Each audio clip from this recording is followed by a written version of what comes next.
ओडिशा रे आमर गो संपदर वृद्धि जमी गोवर्धन मठ पुरी शंकर गोवर्धन माने गाई मस वृद्धि कर आम गो संपद कहला कहीं जगन्नाथ माणिकपाटना दही जब खाइले आमर गोटे गाई हूँ अति गरीब लोकटे तार अर्थनीति विपरीत थी पारे से गाई पालिक ये करे जेहेतु श्रीकृष्ण गोपाल वंश जन्म है तो गो पालन हूँ गोपाल जे गो गाई की पाले से गोपालन ता बाद भी साधारण लोकटे गाई पाले कामधेनु योजना रे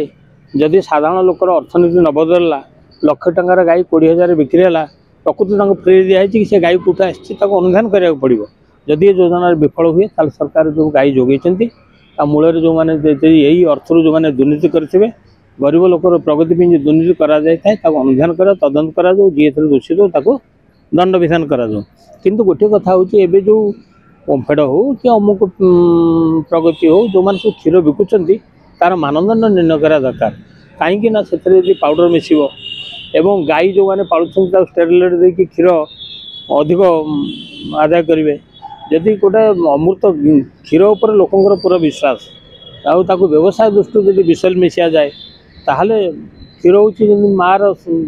माँ कहीं माँ स्तन क्षीर दिए बोली पिला को पाले बोली जब पालन जगार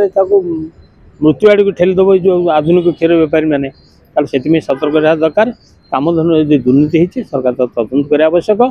तेणुक गोटे क्षीरटा जोटा मैंने ओडिया सनातन धर्म हिंदू धर्म आम भारतीय जनजीवन रे क्षीर गोटे अलग महत्व रही जी क्षीर दिए आम से गाई की गोमाता बोली कहू माँ को माता बोली कहू जी बंचाए आमको जदि बंचा जिनस विष मिसिक मृत्यु हुए ताहले आठू अपराध कि न थी पारे जदि माँ योजना कामधेनु योजना दुर्नीति हुए अक्षमणीय अपराध तेणुक जो मैंने थे दंड विधान करा गो संपदर अभिवृद्धि कर दिन समय था एवं सीना कल लंगल हल लंगल था आम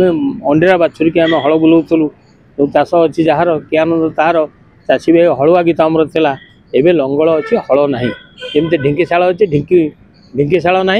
कि ढिंकी आटा ढग ढगा ढिंकी रही सेमती गोमाता को तुम आउ पाउडर क्षीर करनी गो पालन कर ता द्वारा गोबर द्वारा ये हम जमी आम अधिक अमलक्षम धान बिहन कलु कर शंकर जातीय धान बुणिलु औषध सार पकईलु किंतु भोक मरला रोग बढ़ला सेमती अधिक क्षीर उत्पादन करी विश्वास विष मिसाओनी समय आस सबुठ विश्वास तुटिगले मनीष निश्वास तुटिज